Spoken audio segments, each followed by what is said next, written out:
Welcome once again to Lehto's Law. Here's Steve Lehto.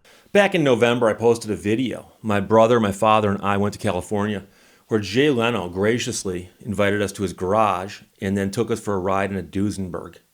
And I posted that video on my channel, and I narrated the video. I purposely did not record my father and Jay talking to each other.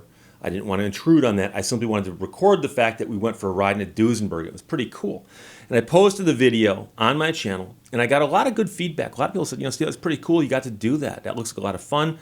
It looks like your dad enjoyed it. It looked like Jay enjoyed it. And it was, it seems like such a cool thing to have been able to participate in. And for that, I agree. So every now and then I go back and I watch the video myself, and I also read the comments beneath the video. And yesterday, somebody posted a comment, and they go, look at these idiots driving around not wearing their seatbelts. They don't care. And then they wrote SMDH, which I think stands for shake my damn head. Shaking my damn head. Shaking my damn head. Look at these idiots driving around without their seatbelts on. Oh, think of the children who will see that. These are bad examples they're setting. So he wrote, look at these idiots, no seatbelts, shaking my damn head. Now, normally I wouldn't do a video in response to a single comment on another video. Otherwise, we'd be here all day. Trust me on that one. But this is one that raises a legal question and also points out the profound ignorance of the person who commented. Because underlying the I'm shaking my damn head because they're not wearing their seatbelts is a presumption that we actually need to be wearing our seatbelts. And that is based on a premise that the vehicle actually has seatbelts. But I know what you're thinking. You say, Steve, not everyone understands how a 1930 LeBaron barrel-side Duesenberg is equipped. How would we know that? Well, just in case you don't know, and half my audience right now is saying, Steve, you're preaching to the choir, we know this. The other half's going, what are you talking about? And I'd ask you guys to talk amongst yourselves, but that's not how the internet works. You see, seatbelts were not among the first things put on cars. And seatbelts didn't become required on cars until several decades after Duesenbergs roamed the streets in recent model years of their build. Okay? So the Duesenberg did not have seatbelts. Now you might say, Steve, wait a second. Are you telling me that while I'm required to wear a seatbelt, I get in my car and I got to put on a seatbelt, that you can get in a car and just because it doesn't have seatbelts, you don't have to wear them? That's correct. You only have to wear the seatbelt if the car came equipped with the seatbelt in most states. And there was a time when the states came along and the Fed came along and required new cars to contain seatbelts.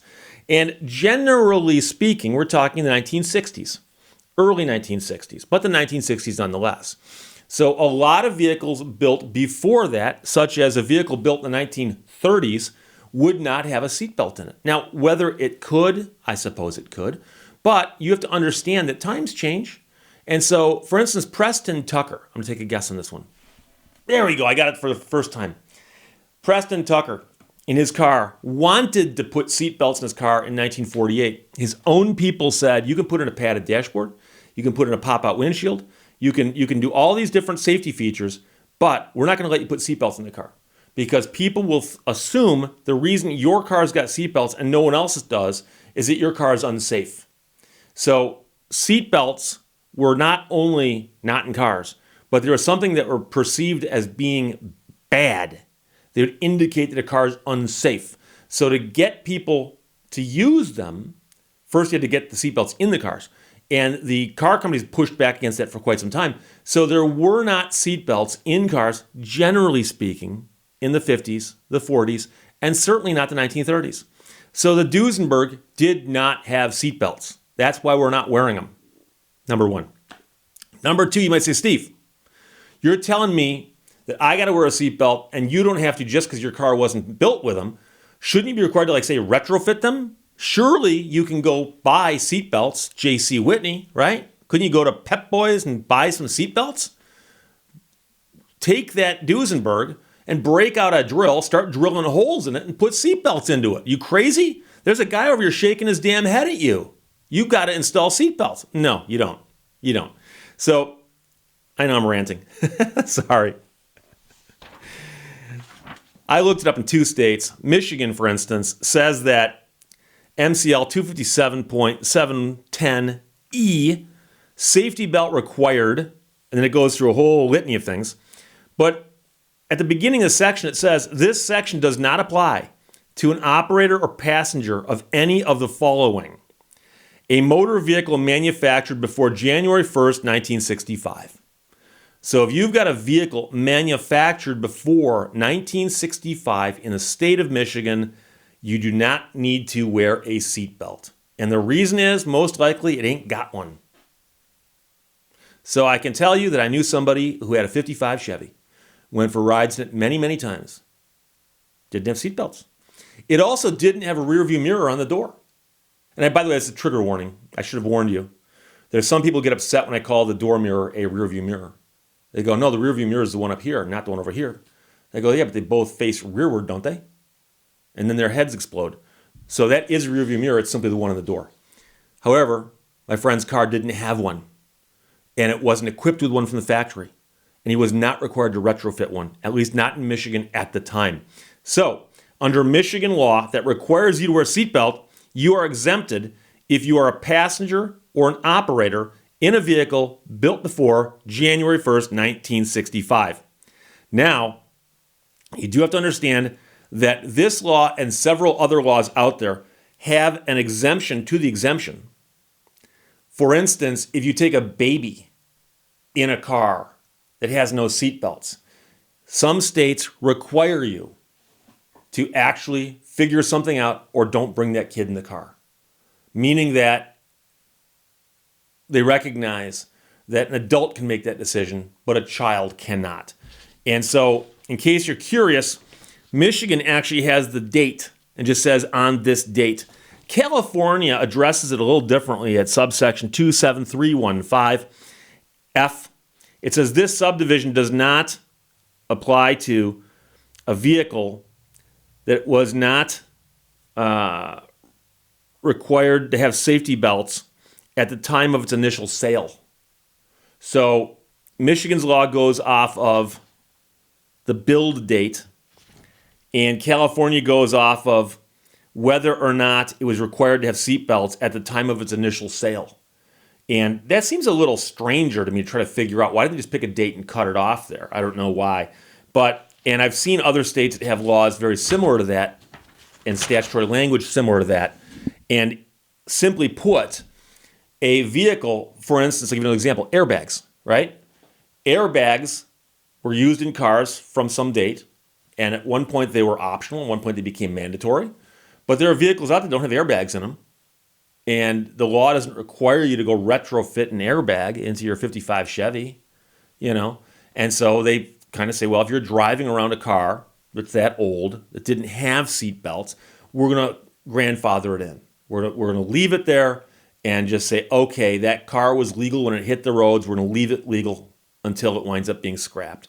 So that's how that works. So as for a bunch of guys going for a ride in a Duesenberg from 1930, not wearing their seatbelts, there's no need to shake your damn head or to call them idiots because, number one, the vehicle doesn't have seatbelts, and number two, the law doesn't require it to have seatbelts, and number three, the law does not require us to wear seatbelts therein. So just to let you know, we were not breaking the law, and it would be kind of difficult, I think, to catch me on camera breaking the law and then posting it on my channel where I talk about being a lawyer. But some people poke around the internet and look for stuff to yell at. And so apparently this guy was just feeling like yelling at something, and he decided to yell at my video for a few minutes. There you go. One last note. A lot of people know that the beginnings of my videos are introduced by the Canadian robot lady, a.k.a. Heather. And they are outroed by her, or extroed, they say in Canada. And she worked in the Canadian radio industry. I worked in the U.S. radio industry, and that's one place where we diverge wildly. They call them extros. We call them outros. Like there's an introduction and an outro. You don't say outroduction. You just call it an outro. And she does outros where she thanks you for listening and watching the program. And then she often will throw in a little statement after that that can be amusing, it can be a joke, it can be a line from a movie, it can be a bit of wisdom, anything. We were talking the other day, and it turns out that she has now recorded several thousand of those. And I don't count. In fact, I barely count my videos. If you look at the season number, I just changed over to season 8 on January 1st. But the previous seasons weren't even matched up with the years. So I had no idea how many of any. I don't know. People go, Steve, how many videos have you got out? I don't know. A lot? I mean, I can look at YouTube and there's a number there, but it changes by 2 every day, and I don't pay attention to it. And going back several years, each and every one of them's got an outro on it. I apologize. I've accidentally recycled a couple. It happens, laws of large numbers and so on. But I want you to know that if you have a gem of wisdom, it's got to be short. 1 sentence, maybe 2, but short. We're not going to put war and peace at the end of a video, other than just the phrase war and peace. But if you've got a little gem, a little saying that your grandfather used to say, something that your mother used to tell you, if you think it's something that in a very concise statement would be entertaining and would bring a moment of, hey, that's interesting, to somebody's life, I encourage you to email it to me and I will pass it along to her. So if you email me, just put the word outro, O-U-T-R-O, outro, in the subject line and send it to steve@lehtoslaw.com, and I'll put the outro, make sure you got that right, and the email address in the description below the video. And you can send me as many as you like. Send them to me. I'll glance at them. If I think they're appropriate, I'll pass them along to her, and then you might make it into the mix. When, I don't know. And please don't say, Steve, here it is. When will it air? I couldn't even tell you if I wanted to, because I'm going to look at it, send it to her. I know she's got some in the hopper already. She'll slot you into the production process. Next time she sits down to record a batch, she might record yours, and someday you'll be listening and boom, there you are. Sort of. So, make it clever, make it interesting. Send the outro to steve@lehtoslaw.com, and I'll pass it along to Heather, the Canadian robot lady. And as for seatbelts and cars, now you understand why the 4 of us were foolishly driving around California in a Duesenberg not wearing our seatbelts. You can stop shaking your damn head. Questions or comments, put them below. Let's talk to you later. Bye-bye. Thank you for watching Lehto's Law.